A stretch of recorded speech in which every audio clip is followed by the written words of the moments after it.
This happened on New Year's Eve back in 2017. I'm from Ohio, just outside of Cleveland, and I was flying home after finishing up a semester at the University of Rochester. I had to stay at school a week after the semester ended for personal reasons, so I unfortunately spent Christmas relatively alone. The flight itself was fine, but I'd already been in a sour mood before I even boarded the plane. I'm a big Browns fan, and as I was at the airport, the Browns lost their final game of the regular season to go 0-16, completely winless, and as a lifelong fan, it was a special kind of misery. I think we were the first team to go winless since like the 80s or something. To top it off, my flight was delayed, which ruined my family's plans for the night. Originally, we were all supposed to drive to my cousin's house together for a New Year's Eve party and stay the night, but because of the delay, my parents decided to leave early, taking the main car. I was stuck driving the spare car alone. My mom tried to make it up to me by leaving Vera, our golden retriever, behind to keep me company. I wasn't thrilled about making the trip solo, but Vera was always good company. I figured I'd make the most of it. By the time my Uber dropped me off from the airport, it was creeping on 10 o'clock. I didn't even bother unpacking. I just jammed all my stuff in the car, got Vera, locked up the house, and got on the road. The drive itself wasn't anything special, just miles of Ohio backroads winding through empty fields and patches of forest. There wasn't much snow on the grounds, just a light dusting, which was nice since I hated driving in the snow. It was pitch black dark though. The only light came from my headlights and the occasional farmhouse with its porch light glowing faintly in the distance. About halfway into the trip, Vera started whining. At first, I thought she just wanted attention, but then she stood up, pacing in the passenger seat. That's when I realized she needed to go to the bathroom. I groaned, knowing there wasn't much else I could do but pull over. The next clearing I came across was small, barely enough space for the car, but it would have to do. I remember noting to myself how dark it really was out there. If not for the patches of white snow here and there, I probably wouldn't have been able to see into the woods at all. I jammed my hands in my pockets and tried my best not to freeze to death. Vera didn't seem to care about the cold or the darkness. Classic golden retriever. I let her out, not even bothering to leash her. She sniffed around the edge of the trees, taking her sweet time. She didn't wander far, just enough to do her business. And that's when I heard it. All of a sudden, a loud crashing sound echoed from somewhere in the woods.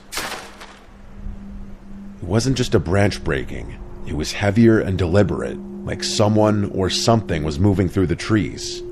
I literally jumped from how loud it was. Imagine a grown man sprinting through the forest. That's genuinely what it sounded like. I scanned the darkness, squinting to make out anything, but it was too dark to see beyond the first few trees. Before I could react, Vera bolted directly into the woods. It was some worst nightmare type stuff, I'm telling you. She disappeared into the trees, and I lost sight of her in mere seconds. I yelled her name over and over, but she didn't come back. At that point, my heart was racing, and it started getting hard to breathe. The cold didn't help matters. I couldn't leave her out there, that wasn't an option. Without thinking, I ran into the woods blindly, yelling for her to come back. I didn't want to think about what she was chasing after, so I just ran, letting the adrenaline take over. The only light to aid me was my dim phone flashlight and the thin layer of snow on the ground. It was so dark I was practically running into the trees. I kept running, praying I'd find her before she caught up to whatever was in there. I ran until my lungs gave out from the cold, forcing me to take a break. After nearly falling over from exhaustion, I leaned up against a tree and felt myself about to break down. I honestly didn't know what to do. And then finally, I saw her. She was crouched low and shivering, walking slowly toward me. Her tail was tucked tightly between her legs. I had never seen her like that before. I dropped to my knees and embraced her. Relief flooded through me. She pressed against me and I could feel her body trembling. Something had terrified her. That's when I snapped back to reality and realized how serious the situation was. We were still in the middle of the woods, and there was still something out there. I sprung up from my position and told Vera to follow me. This time she obeyed and stuck by my side like her life depended on it. We started back to the car, but I had no idea if I was going the right way. As if things weren't bad enough, I damn near jumped out of my skin when I heard crashing from behind me. I didn't think, I just started running. Vera darted ahead of me and I followed her, praying I didn't trip. The crashing sound didn't stop this time. It seemed like it was following us. I can't even tell you how scared I was in that moment. I genuinely felt like I was going to die. By some miracle, Vera led me straight back to the car, and I practically threw her inside before slamming the door shut. As I was jumping in the driver's seat, I glanced back towards the woods, and my stomach dropped. There were 3 figures standing at the edge of the woods, watching us. I jammed the keys in the ignition and floored it out of there. I didn't stop, I didn't even slow down. I was still in shock. It wasn't until I'd driven a few miles that I noticed Vera was bleeding. I started panicking as I realized there was a cut just below her shoulder blade. Someone had stabbed her. I slammed on the brakes and ran around the car to the trunk. My mom always kept a first aid kit in every car, and for once, her insistence on being overly prepared paid off. I cleaned Vera's cut as best I could and wrapped it in gauze. She whimpered and I worried that I was hurting her, but I knew I was doing the right thing. For the first time since the whole sequence had started, I felt myself begin to relax. It was over. I tried not to think about it for the rest of the drive, but I was just so shell-shocked that something like that had happened to me. I ended up not telling my parents or relatives. I don't know why. It just felt like one of those things you keep to yourself.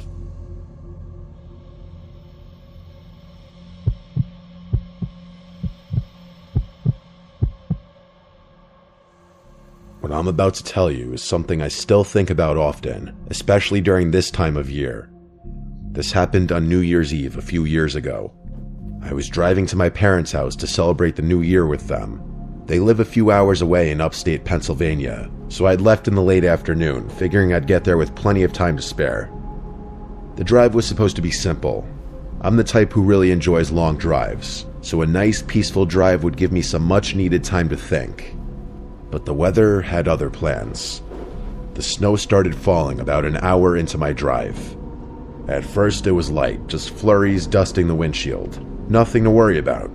I thought the snowfall was actually quite pretty, but I'm pretty sure I jinxed myself. The further I drove, the harder the snow came down. It just kept falling and falling until I was literally in the middle of an honest-to-God blizzard. The highway turned slick and visibility dropped to almost nothing. My car, a little sedan, isn't exactly great in snow, so when the tires started slipping on even the smallest hills, I knew I had to pull over. There was no point in risking my life. It was my own fault for not planning out the drive better. I found a spot on the shoulder, far enough off the road to avoid passing cars, not that there were many. I texted my parents about my situation, and they seemed worried sick. I tried to reassure them that everything would be okay, but I honestly wasn't too sure about that myself. I figured I'd wait out the worst of the storm, hoping it would just ease up. But the snow didn't let up. In fact, it only seemed to get worse from that point. It just kept coming, piling up around the car and on the road ahead. After an hour or so, it became clear I wasn't going anywhere that night. My dad offered to try and get out to me, but I told him that was a death wish. I told him that if the snow didn't let up, I'd call the police, which he begrudgingly accepted as a decent solution. I really didn't want to call the police, and I didn't have AAA either, so that wasn't an option. I told myself the storm would have to let up eventually, and I decided that if it didn't by the time I got tired, I'd call the police. The thought of spending the night in the car made me uneasy. I didn't want to run out of gas trying to keep warm, and I was worried about killing the battery if I kept the lights or heat on too long. I sat there, turning the engine on and off every so often, trying to conserve what I could. The wind howled outside. I was starting to feel the weight of the isolation when I looked at my rear view and saw headlights cutting through the storm from behind me. I literally wanted to jump for joy. A snowplow pulled up beside me. I was saved. I rolled down the window as the driver leaned out of his. He was an older guy, maybe in his late 50s. He looked nice. He was wearing a thick jacket and had a black knit hat that was pulled down over his ears. I remember thinking his face was really wrinkly, if that makes sense. It looked weathered, like he had spent decades in harsh conditions. I expected him to say something, but he just stared at me for what seemed like an unusual amount of time. Eventually, he spoke, asking me if I was okay. He had a really gruff voice, definitely a smoker, and it was honestly kind of off-putting. I told him that I didn't think my car could handle the conditions, trying to be friendly but also keep my voice steady. He nodded, saying that I wouldn't get far in a storm like this, especially with the car I had. He paused for a few moments, as if he were considering what to say. I watched his eyes scan my back seat, like he was looking for something. I was just about to respond when he offered to give me a ride. I hesitated. I didn't know him, and yeah, he seemed a little strange, but he struck me as a genuine guy. Plus, staying put with my car all night would have been stupid. I asked him if he could drive me to where I was going, and he said it would be no problem. I then asked him what I should do about my car, to which he shrugged his shoulders and said, "Leave it." After a moment, I agreed. I grabbed my bag and climbed into the cab of the plow. At first, the warmth was comforting.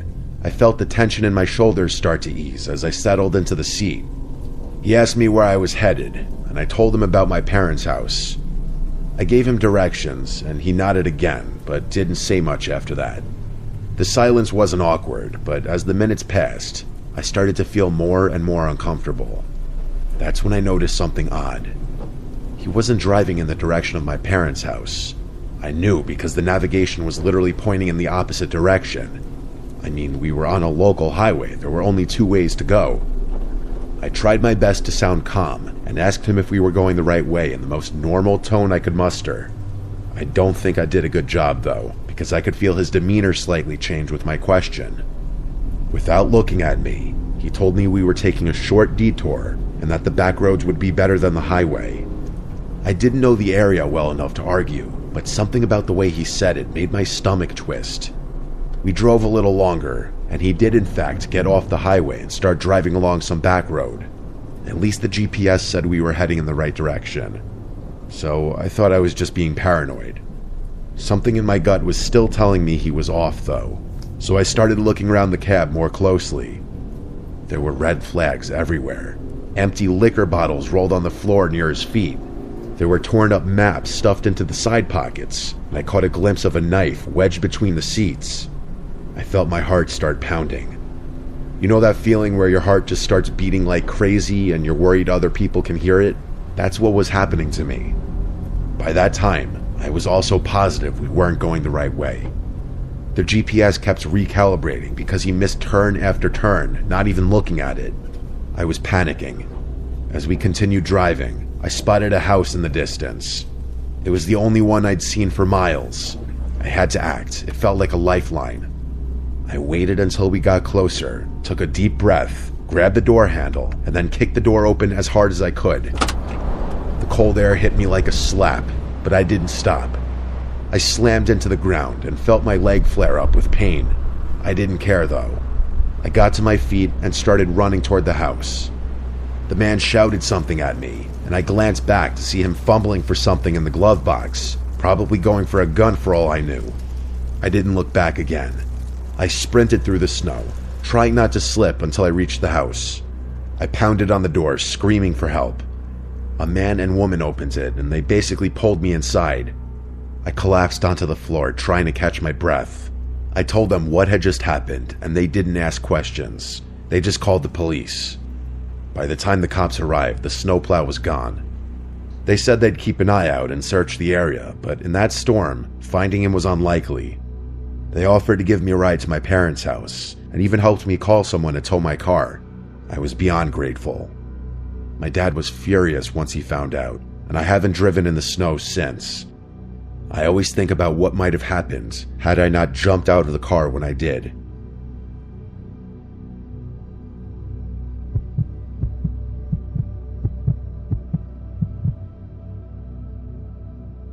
I've never been one for parties, even in college. I got sick of the whole going out culture pretty quickly, and I found that I always had more fun doing something meaningful with a few close friends. I'm from a rural area, northwestern Ontario. This happened a couple years ago.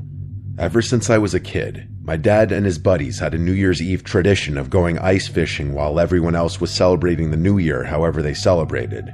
My mom wasn't really in the picture, and we didn't have much extended family, so I grew up spending New Year's Eve on a frozen lake in the frigid cold with my dad, his brother, my brother, and my dad's friends. My dad isn't around anymore, and my brother moved to Chicago a number of years ago, but I still try and go ice fishing as much as possible, especially as a way to celebrate New Year's Eve. I'm not really sure why, I just feel like I have some kind of obligation to keep the tradition going. My two best friends, Nate and Trevor, are pretty rugged guys themselves. You know the type, those burly, lumberjack-looking dudes that seem more in touch with wilderness than society. That's honestly how I describe myself too. Anyway, the three of us tried to keep the tradition alive as best we could, which was great because spending New Year's Eve alone would be depressing as hell. Nate was the one driving that day. His truck was perfect for the job. Big tires, four-wheel drive, and enough room in the back for all of our gear. We'd packed everything we needed. Rods, tip-ups, bait, a sled to haul everything, and a small pop-up shelter to shield us from the worst of the cold. The forecast predicted a clear night, but in Ontario, you never trust the weather reports entirely. We were prepared for anything. At least, we thought we were. The lake we were heading to wasn't a well-known spot, and that's what we loved about it. It was tucked away, surrounded by thick trees with a surface that stayed frozen solid even in the milder parts of winter. It wasn't a place you'd stumble across unless you knew exactly where to look.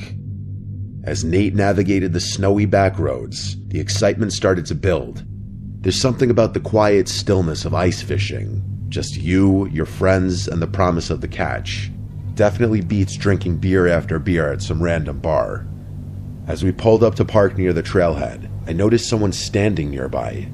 He was a few yards away, bundled up in heavy winter gear, but something about him didn't feel right. He wasn't moving, just standing there, staring at our truck. At first, I thought maybe he was just a fellow angler sizing us up, but then I saw him glance down at his phone, then back at us, then back at his phone again. For some reason, it didn't feel casual. I don't really know how to explain it. It just felt off. I muttered to my friends that guy was creeping me out. The two of them looked up. Trevor shrugged his shoulders and Nate nodded but didn't say anything. We were about to start unloading when the man suddenly rushed towards us, waving his arms wildly. I rolled the window down to hear what he was saying. He started screaming that we needed to come help him immediately and that his buddy had just fallen through the ice.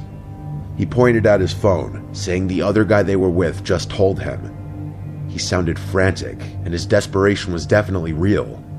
We didn't even think. Trevor opened his door, and then we were all out following the man as he took off down the trail toward the lake. We didn't stop to grab anything, not even our coats. The urgency in his voice was enough to override any second thoughts. The man was practically sprinting, and we had to jog to keep up. As we got closer to the lake, I started to notice something that didn't sit right. He wasn't leading us to the usual fishing spots. Instead, we were heading toward a more remote part of the shoreline, away from where the ice was thickest. I was about to stop following, but it was too late. They appeared in view before we could do anything. Two more men standing near the edge of the lake. They weren't dressed for fishing, and they weren't moving. They were just standing there, waiting.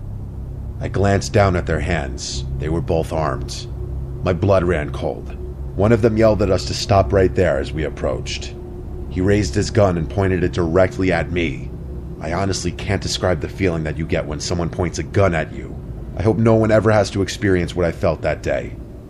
My heart dropped as the man we'd been following turned to face us, a smirk creeping across his face. We'd been set up. The second guy demanded Nate's keys, along with everything we had on our persons. We didn't really have a choice. These guys didn't seem like they were messing around. Nate reached into his pocket and tossed the truck keys to the man, and the three of us emptied our pockets. I tried to hang on to my phone, but one of the men told me phones too. Nate said his was in the car, which they laughed about. I've never been more furious in my life. How could we have been so foolish? I clenched my fists, wishing those guys weren't armed. I would have taken all of them on. Within moments, they grabbed everything and walked us back up the path at gunpoint before one of the men sped off in Nate's car. The other two backed away into the woods, presumably to their own vehicle. I debated following them, but I figured that wouldn't be much help. We stood there for a moment, shivering, before Nate pulled out his phone. I knew he had lied about it being in the car. I honestly don't know what we would have done had he not thought quickly on his feet. Somehow, we still had service. He called the police, explaining everything as calmly as he could. The dispatcher told us to stay put, and we huddled together for warmth as we waited for help to arrive. I was still so unbelievably angry. Nate was the worst, though. He kept kicking nearby trees and cursing at the top of his lungs. There was nothing Trevor or I could do to calm him down. The whole thing had happened so fast. I was honestly still processing it all. Why the hell would there be people out in the middle of nowhere on New Year's Eve of all days? It didn't make any sense. I'll skip all the boring details. The cops took an official report and were gracious enough to drive us all back to Trevor's house, which was the closest. As you might expect, Nate's car was never located, and those people were never caught. The three of us still can't believe what had happened. Trevor thinks we just stumbled into the wrong people at the wrong time, that they weren't planning on robbing us, but we just so happened to be the perfect targets. I think that's possible, but it still feels so unlikely. Who just springs a trap on some random people in the spur of the moment? But it also wouldn't make sense for them to be waiting for us at such a secluded spot. They had no guarantee anyone would show up. I really have no idea what to make of this whole incident.